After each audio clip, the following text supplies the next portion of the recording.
My name is Magnus. I'm from Malmö in the south of Sweden, the third biggest city in Sweden. 40 years old. I work as an elementary school teacher, doing math and social science and some music also, actually. 2 girls, 5 and 8 years old, a wife, a house, no pets. I ride Africa Twin. That's my, the main bike.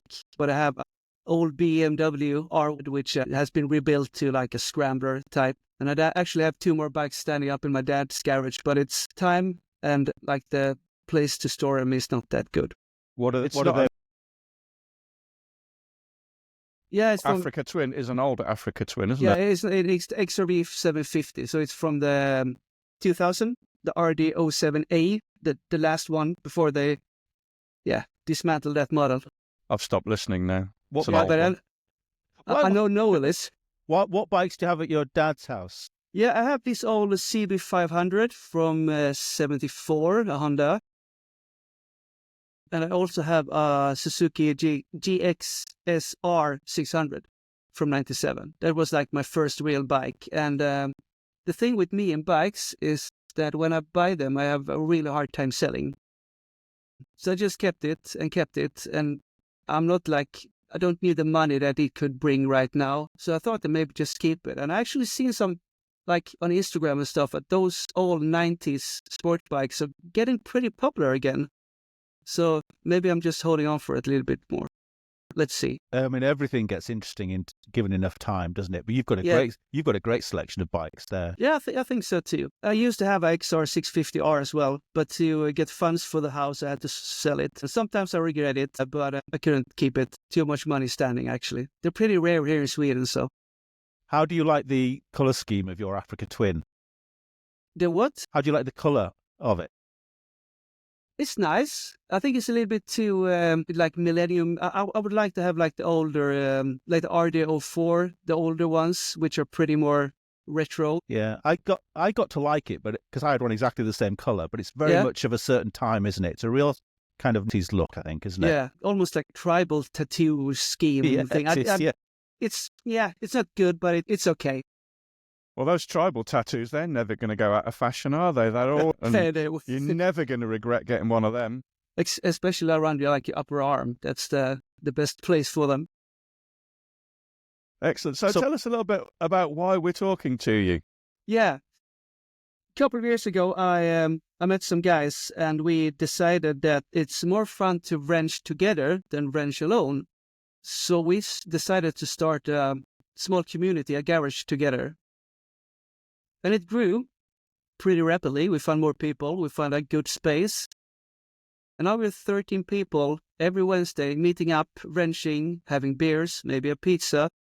Maybe we don't wrench that much. Maybe we just talk, do planning for trips and whatnot. We call Odd Lock Garage and are situated in the outskirts of Malmö, Sweden. So what is the Odd Lock Garage?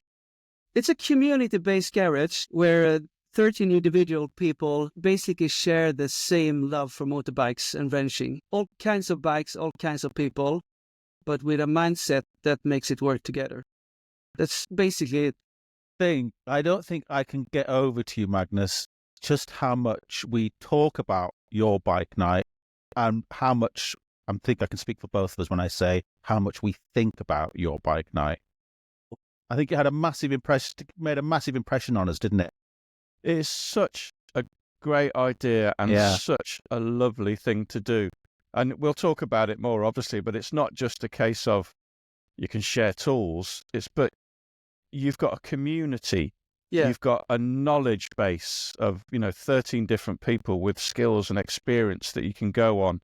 And you can kind of, it's always better to bounce ideas off multiple people than just fumble through something on your own. It's got carpets and sofas and workbenches and bikes.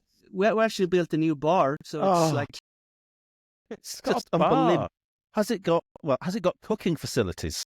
No, we can make coffee. Okay. No, we thought about it, but the thing is, 13 people deciding on what to do, and if we get a cooking area, we need a dishwasher, and who will empty that dishwasher? And just keep it simple. We order pizza and fast food instead. It's better. But There we go. we have a pretty good barbecue. So when people come over, we can make some hot dogs or whatnot. So why is it called Odd Luck Garage, and why has it got an English name rather than a Swedish name? This is really, really interesting, because I actually asked the other guys if they could remember why we got that name. And I don't know if you guys have played any bands when you were younger. And one of the main things is to get a name that suits everyone, that sounds cool, and that means something. And I think we stumbled across that so many times when we decided on the name. And one of the guys said that, can't you remember we had like a big piece of paper and everyone wrote down some like suggestions for a name. And it basically ended out that one of the guys took some parts of names and put it together. And odd, we're 13 people, so it's an odd number. Good. Luck, just because we actually struck luck to find the community together, find the place where we could be. So it's luck. So Odd Luck, and then Garage because it's a garage. We had multiple different choices. I can't remember one of them, but Odd Luck, and basically it looks good on like a sticker, on a T-shirt, on Where can we buy? Have you got merch? I need merch from Odd Luck Garage. I will fix that for you guys. I'll swap you a T-shirt. As a kid, a teenager, sat around with friends trying to think of band names and getting so exasperated that we'd get to the stage where it was right, close your eyes. Like Indians, it was like, open your eyes, and the first thing you see, that's going to be the band. And it was like, Cup and Saucer. Oh, come on. Can't call ourselves Cup and Saucer. It's, And to be honest, when we talked about the name, I said, this is going to take a long time. People are going to get annoyed, and it's going to be discussions. So it's better like one of you guys just pick one name and that's it. So it is a good name though. Yeah. But with the we went with my band name was Beefer. Yeah, as in cow, Beefer. Beefer, because we had one of the, I think the guitarist. No, I was the guitarist. The singer had a friend who had a cat called Seafer and a dog called Deefer. Seafer cat and Deefer dog. So we were Beefer band, Beefer. We went with the Plectrums. I thought it was quite good. And then we went with the Cocoons. Cocoons? Yeah. The band...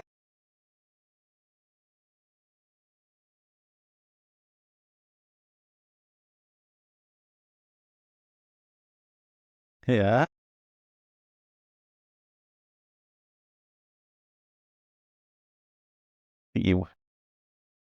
I think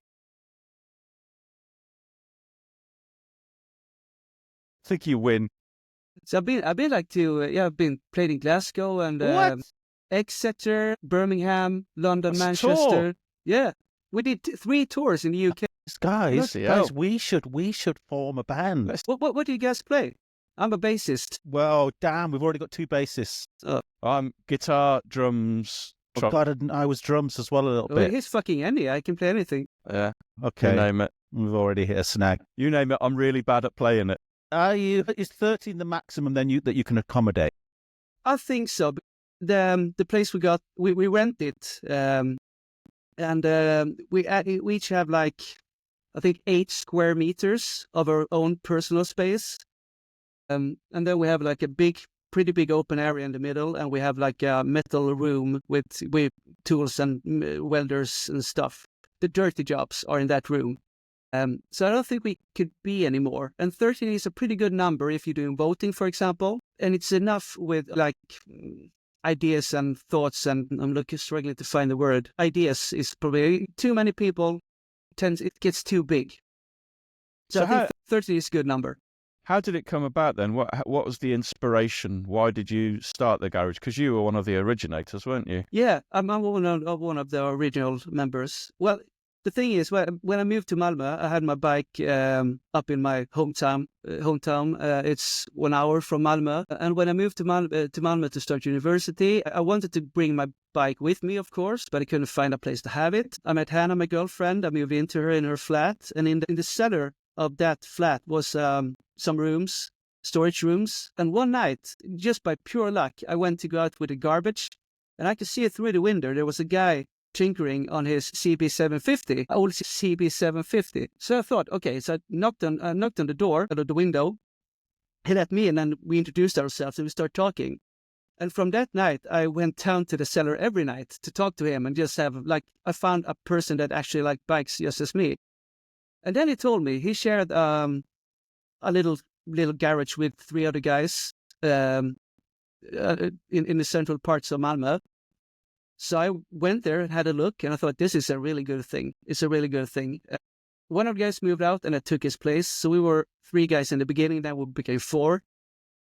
Thing is that location was in like an old parking garage with just like net and cage. It was pretty grim. The landlord was absolutely shit. He forgot to pay like the electrical bills. So sometimes when we got there were no electricity and stuff. So it wasn't good. So we started to find other people in the close area that actually wanted to wrench. And by pure luck, we found one guy who had 4 friends, and they also looked for something. So we thought, okay, let's do it together. So the group of us, we were 8 people then, went for a hunt for a good place to be. But it's not that easy, because we want to have it not too central and not too shady, not too far from our homes. It needs to be big, it needs to be heated. The rent has to be okay. So after, I think, 3 or 4 different location scouting adventures, we actually found this one. But when we got it, it was an old bakery, kind of shady bakery. And I think they went bankrupt because they left everything. So when we came, there was like a fucking big freezer in the middle of the room that you actually could walk into. And the toilet was nasty. There was a shower, but it was like full of mold and stuff. So we had to do like a total renovation. So then we assessed in our group on what people could do. And actually, we were 1 carpenter, 1 painter, 1 guy good with electrics and stuff. So we just split up ourselves in small groups and started working. We had to put in some money, some starting money just to buy wood and nails and paint and whatnot. And then we started building I think we started in September 16, and we had I think around Christmas time, we'd started to move in. The thing was, my first daughter was born in September 16, so it was pretty stressful. I wanted to help in the garage, but had a newborn baby at home. But I could sneak away on late weekends just to do something. I was in charge of all the paintings, so I could do that when the other guys weren't there. Has anyone, I don't know why I'm asking this, but has anyone ever spent the night there? Yeah. Oh, wow. In a very drunken... yeah. You could sleep there. It's not so nice. Actually, last year we had problem with rats getting into the thing, so I guess you could sleep there, but in emergency. So we are recording on a Tuesday night. Yeah, and I'm so grateful for that. The podcast, because we normally record on a Wednesday night at 7:30, but we're recording on a Tuesday night. I didn't even question this. This is because Wednesday night is bike night. Wednesday night is bike night. Wednesday night is Odd Luck Garage night, and it's unmissable. So, but presumably you've got access to. Tell us a little bit more about bike night Wednesday night, but also presumably you've got access to this garage whenever you want it. Yeah, we have access every day, 24/7. But Wednesday is like the holy night. You can't do anything else on Wednesdays. And the thing is, we had Wednesdays for like the last 10 years. So our wives and family and stuff, they don't ask to do something on a Wednesday night. Around like 5 or 6 o'clock in the evening, we arrive. Some people are eager to just start building something, and some people are just standing around chatting a lot. I'm one of those often. Just catch up. How are you? Has the week been good? How are you feeling? And so on. And then we all have like our individual projects that we work on. We're going to Belgium this summer. 8 people from the garage. So some panic building now to get the bikes ready for that. There's a quite big variety of bikes. Like 5 or 6 are shopper dudes, Harley Davidson, Chevrolets and whatnots. I go with the more adventure kind, but some of the guys also have like gravel bikes. That's interesting. So you've got different genres of motorcycles. Yeah, we have.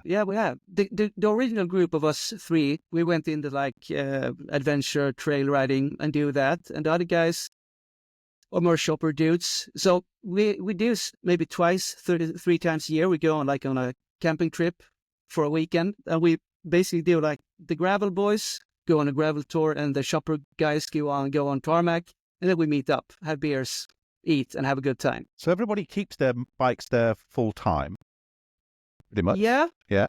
Some of us have our like sheds and garages at home as well, but almost everyone has at least one bike in the unlocked garage. This is the thing I kind of joked about, haven't I, Clive, in the past, that would be a scary thing. Is this just our British paranoia? That would be a scary thing for us to do. It's interesting, is it? Because even Triple D, our local KTM dealer, has been ram raided a couple of times, and they've had to take additional security measures. Yeah, so you would worry in the UK, even in sleepy old Kendal, in bloody Brigadoon, you would worry that somebody's just going to break in and steal your 13 bikes. So, but that's not an issue. Is that an issue in Malmö? Do you have to take any special precautions? Well, I don't know if you read like the media. Malmö isn't that. It's. I think it had a bad reputation. Yeah, we had some. There's loads of murders there. I watch Netflix, and it's just murder after murder. It's unbelievable. It's beaten Coventry into second place as the most violent crime in Europe. Yeah, true. Well, it's when I meet people from other places, I say if I didn't read the newspapers, I would think that I would live in the safest city in the world, because I don't see anything, I don't hear anything. So I think it's media basically scaring people up, to be honest. But yeah, we don't have any signs outside saying that this is a garage with loads of bikes and tools and whatnot. And when we invite people over, we have some parties sometimes, but then we specifically invite friends of friends and not just anywho. Yeah, pure luck. Nobody has tried to get into it. Yeah. I mean, generally, what is bike theft like in Sweden? Is it bad, or do you have much anecdotal evidence yourself of friends that have had bikes nicked? Or I'm not quite sure. I think a friend of mine does enduro and motocross, and they had a big last year. People coming to watch the trainings, looking at the car numbers, and then okay, he lives here, he lives there, scouting for nice bikes, and then a weekend after going home, I'm nicking. I think the most common bikes to be stolen are motocross and enduro trail bikes. Can you trace addresses from car registration numbers? I remember being in America years ago, and you could almost buy a telephone book of car registrations with addresses tied to. Yeah, that's fucking crazy. In Sweden, you can do that. If you had a registration number, you can actually find a lot of information about the owner. And that was a pretty big problem. I don't know if it's that now anymore, but 10, 20 years back, when people went to the ferry over to Denmark, the thieves were just standing and looking, a car going over to Denmark. Well, he at least for 1 hour, and then just went home and raided the house. Wow, that's crazy. Yeah. So we have this, it's so much GDPR and whatnot, and still you can get so much access from just the number plate. So, yeah. Can I just correct the statistics on the most violent cities in go Europe? On, fact check. Please. So, in fact, Coventry is number 3. That's my hometown. You're always talking about how bad Coventry is. Well, I've got history, haven't I?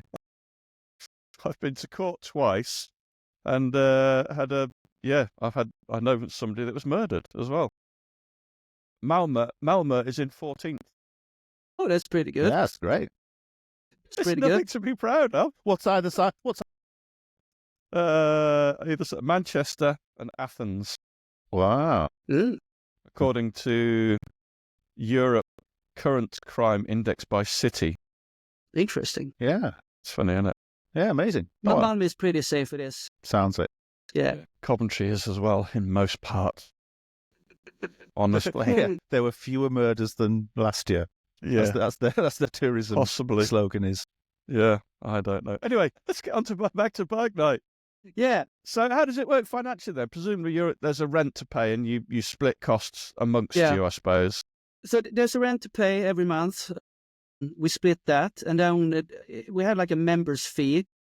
If you're new to the garage, you have to pay, I think in euro then, 250 euros is what you have to put in, because that was what we put in when we started a garage a long time ago to buy carpentry stuff and so on.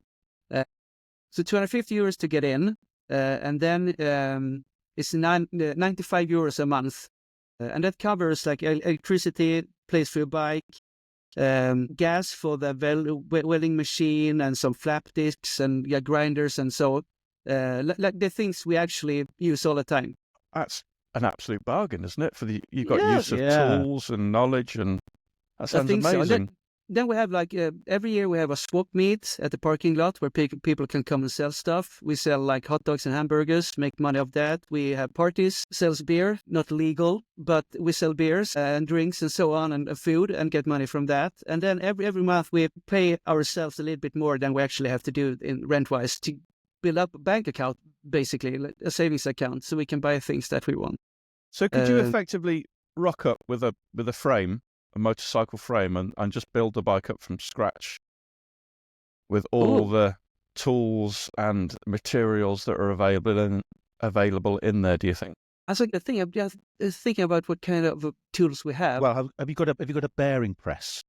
Yeah, we do. You got a bearing press? Yeah. Come on. We have a bearing press, we have a lathe. Have you got a wheel jig?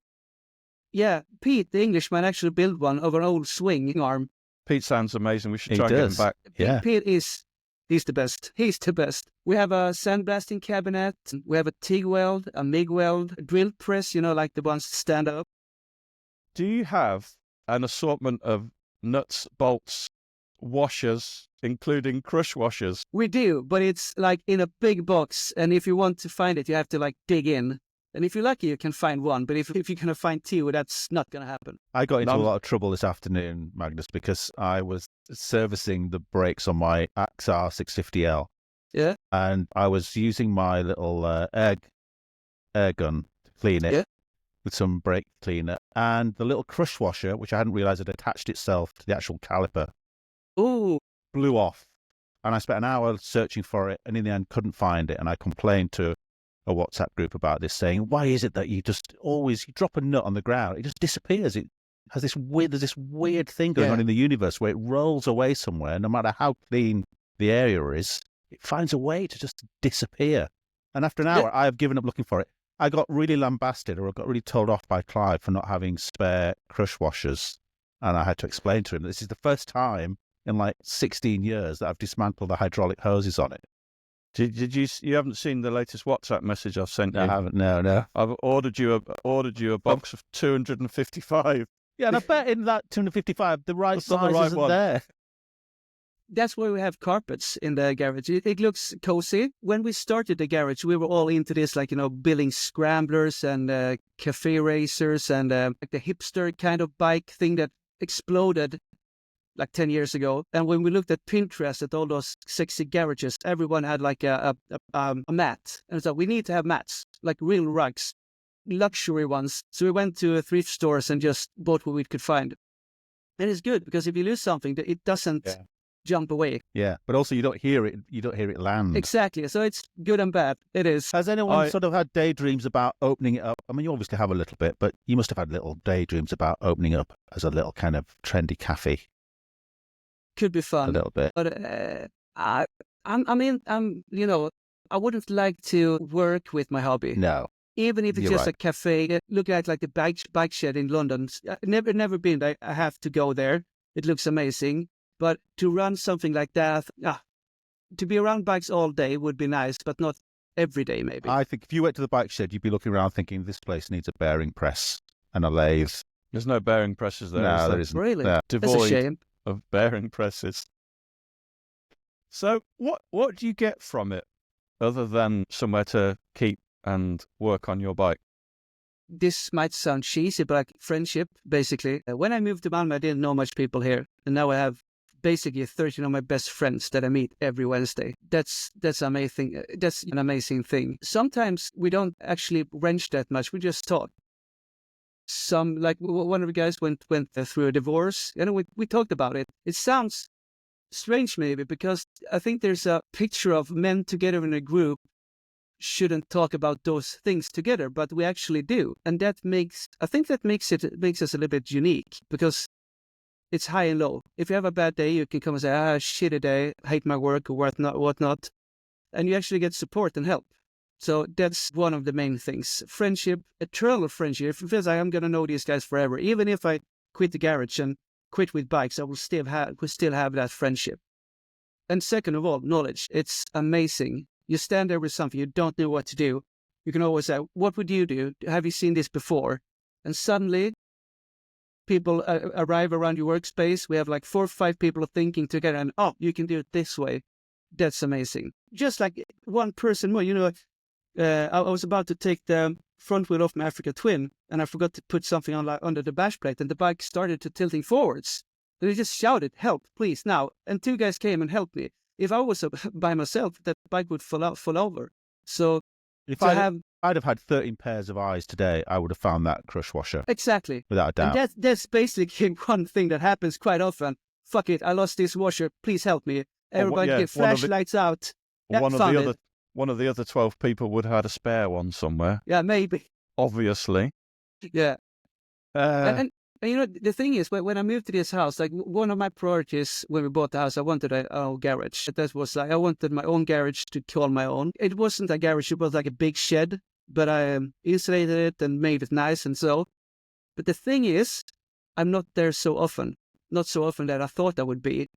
Because when I go out there, I get things done because I have nobody to talk to. But it's fucking boring. It's really boring. Sometimes it's nice to cleanse your mind and just do Listen something. To podcasts, maybe? Maybe. But if you've done like 2 or 3 nights in a row, then you need someone to talk to, actually. The thing is, to be with other people is really, really amazing. And I just have to mention Pete again, because when he moved to Sweden like a couple of years ago, he was so amazed he moved into a flat, and he was so amazed by that. In Sweden, we have like a washing room for clothes in the cellar of probably all like basement, complexes of houses. So you actually book a time, you go down there and you wash your clothes, and then you go up to your apartment again. And he said, this is so strange because in the UK, you have your own washing machine and your tumbler in your apartment instead. So that like the collective mind of sharing things, he was not used to that for coming from the UK. And I don't know if that's for the whole of UK or so, but here, this is so much more. We own it together and we care about it together. It's interesting, actually, because there's a lot of men's groups in the UK. Well, some have been going for a while, like men in sheds and a few other things like that, which are like official, mental health, go along, talk to people whilst, mending a lawnmower or something like that.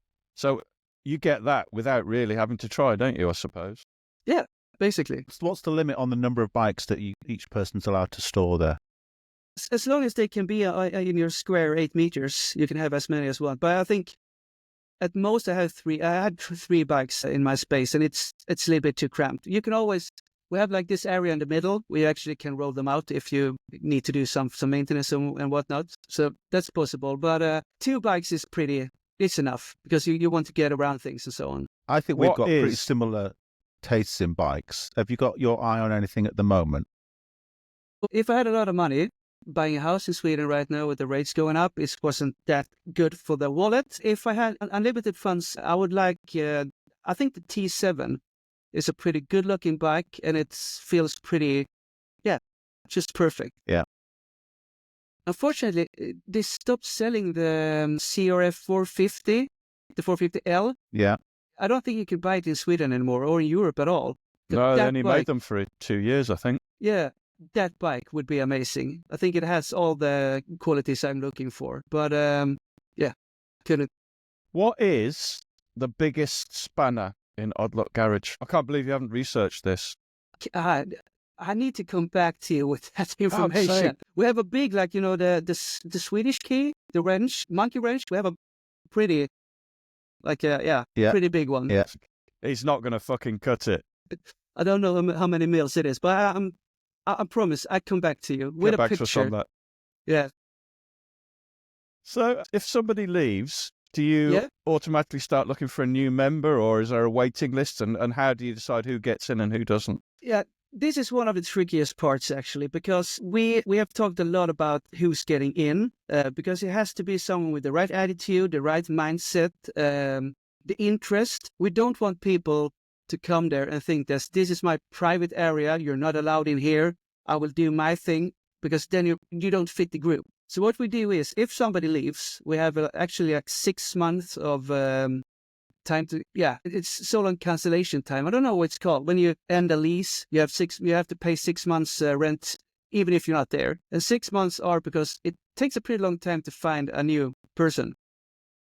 So we have some kind of waiting list. We have people who are interesting to be in there. And basically, you invite those people to come over, have a chat, hang with us on Wednesdays, and just get a feel for it. And then we have a meeting where everybody votes and says why or why not that person should be in the crew. Basically, I'm imagining like Polaroids on the wall and somebody with a felt pen putting a big cross on them once you've decided.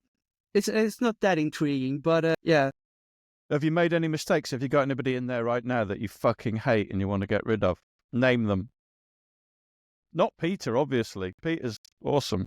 That Yorkshire guy. And do you allow guests for the evening? Of course. Just come. I've looked at flights to Malmö. We could be there, Noel, for £150. Really? Go to bike night and fly back the next day, yeah. £150. You can sleep here in my cellar. No problem at all. I'm getting bladdered and sleeping in the garage. Just come. And we could each actually combine to have a party so we can have a party for you guys as well. Yeah. Have you heard about Clive arranging a whole trip around coming to bike night? Yeah, I heard so. Did it make any sense to you that he was going to Norway via your house? Yeah, it did. It did. Can you think of a way that he could do that and it wouldn't be crazy? No. Crazy diversion. You know, to come to Norway, you can drive to like the southern parts of Sweden to come to Norway. It's just easy. Takes some time though, but it's possible. Yeah. I think that's the problem with my limited number of days holiday a year. So we're just going to fly there for a night, get bladdered, sleep in the garage. You're more than welcome. More than welcome. Thanks. We'll see you there. But so the thing with people is that we decided pretty soon. I must say this, that since we're 13 people, we have 13 kinds of ideas how things should be done. And we realized pretty soon that, for example, what color of the paint should we have on the bar? 13 people can't decide that. It's impossible. So basically, we have made small groups in the big group. Say, like, you two are, you do the painting, you decide the color. The other guys can't say shit. If they're not satisfied with the results, do it again with those two guys. Join that group to have a saying. So we have like some people who are taking care of parties, like a party committee, 3 or 4 guys doing that. We have a small group that take care like of the metal room, that keeps that in trim and so. We actually also have 2. I'm trying to find the word. Compulsory. You have to do it.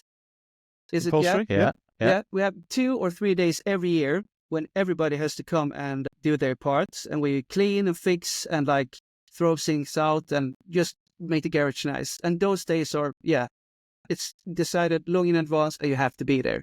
And if you're not there, we leave things for those guys to do that couldn't come. We were talking about how fucking brilliant Scandinavians are at doing things, weren't we, the other day? We had illustration. Thomas Hansen from Norway back on. We should have also had Robert, Nomad Sweden, on as well. I also want to see, if we can't make it, I think Robert should come and make a little film about your garage as well. He's more than welcome. More than welcome. I'm going to ask him to do that for us. It's not so much about like trail and adventure riding, but it's about bikes. So I think it could suit anyone. And to be honest, when I got the question to be on here tonight to talk about the garage, I hope that I can inspire some guys to maybe start their own garage and build something together, because it's more fun, more economical, and the knowledge, it's mind-blowing. People know much more than you think about bikes. I'd love to hear if anybody else has done it. I was talking to a young lad this week that I work with occasionally, and Finley was saying that he knew loads of lads that did this, but this was young lads with cars that had done this. And he made it sound, I thought he'd kind of go, that's amazing. He said, oh no, I know loads of people that have done that.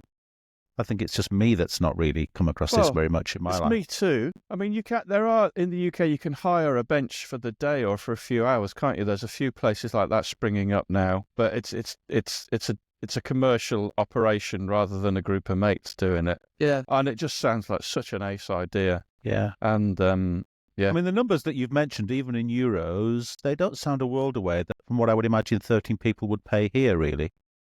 You'd imagine an average sort of rent on a unit here can't be more than about, surely, 1,400 quid a month.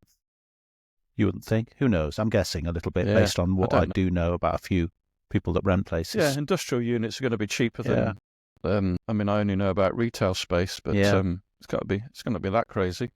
The thing is, when we started, you get the feeling you want everything at once. So I think we decided together that things will have to take time. What are the most necessary needs? Okay, we needed a welding machine. Okay, let's find one. Find one second hand. We don't need to buy like the newest and best one. Buy second hand.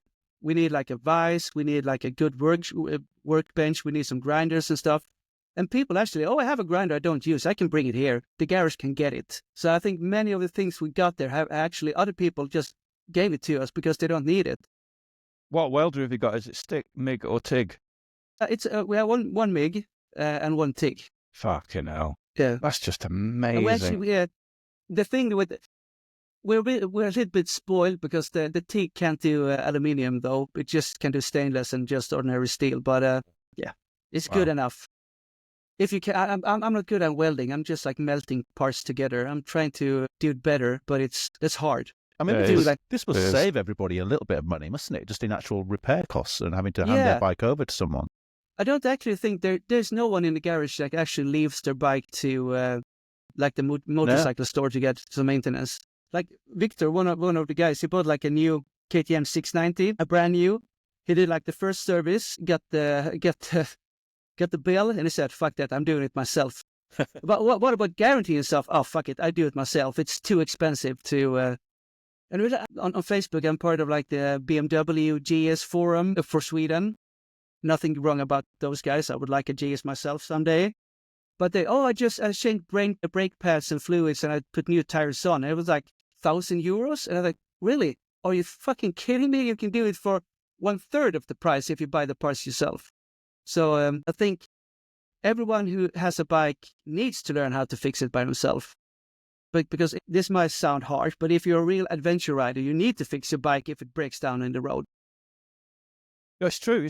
I mean, dirt bikes especially take a hell of a pounding. That's why we're constantly having to do things like change bearings. I messaged you, Noel, I bought a bearing puller to get bearings out of wheels because I've always done it by knocking them out, but you always kind of risk scoring the hubs and stuff like that. And there's for like 80 quid, you can buy a tool that will pull out any bearing from any wheel. So, but yeah, you do need to learn how to do things like that, even if it's just changing sprockets, changing chains and all that kind of stuff. And you'll save yourself an absolute fortune and have a bit of fun doing it and learning new stuff in the process. We actually have a pretty good thing because we have one of those bearing pullers and one guy needed it one time and he said, "What do you guys say we buy it to the garage? Because I need it now, but somebody else will gonna need it." We said, "How much is it?" "Okay, 80 pounds. Let's go, buy it." So we bought loads of those things just to, you maybe use it once or twice a year, but when you need it, you have it there.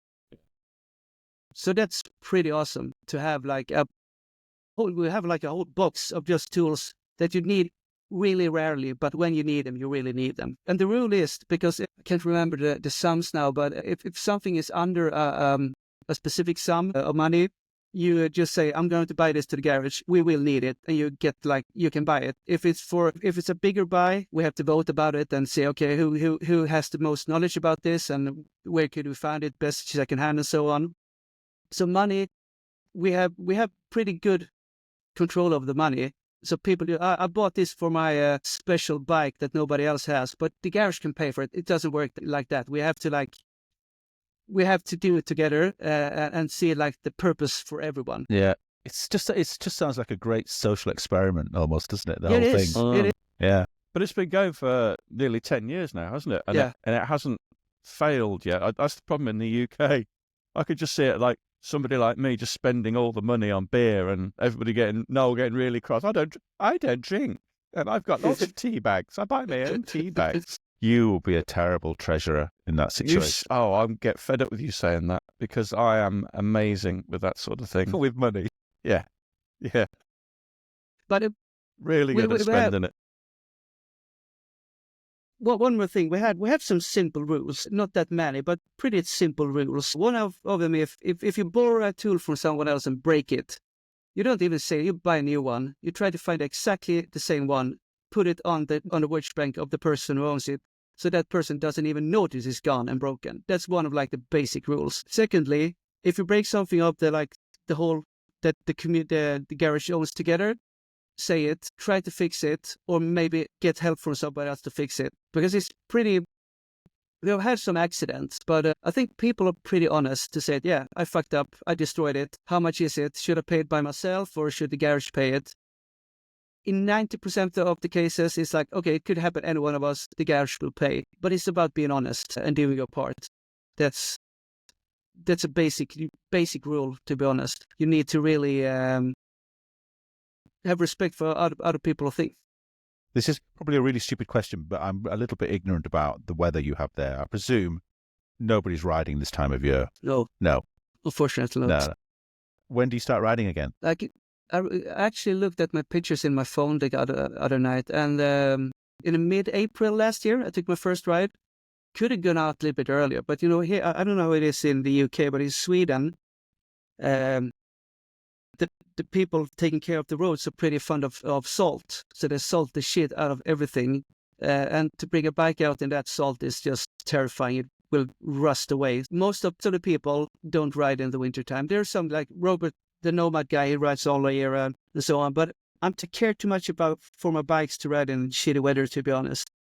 So mid-April, and then you can ride up to maybe October, November. It gets dark and lonely and cold and miserable. But the thing is, when I was younger, I didn't do much wrenching. I was more into riding. Now it's almost that opposite. The wrenching season, like the winter season, is almost twice as fun as the riding season because you can do all the things you wanted to do in the summertime and have no bad feelings about it. And you actually get to meet your friends and do it together. So... This is one of the pluses. I always say this about having lots of bikes. One of the big pluses of it is that I have loads of stuff to do. Yeah. To sort of scratch my bike itch right through the winter. There's always something that needs fiddling around, like I was today, losing washers. There's always something to be fiddled with in preparation. Yeah. So I'm riding in the summer and wrenching in the winter. See, it's a good thing. Yeah. Really good.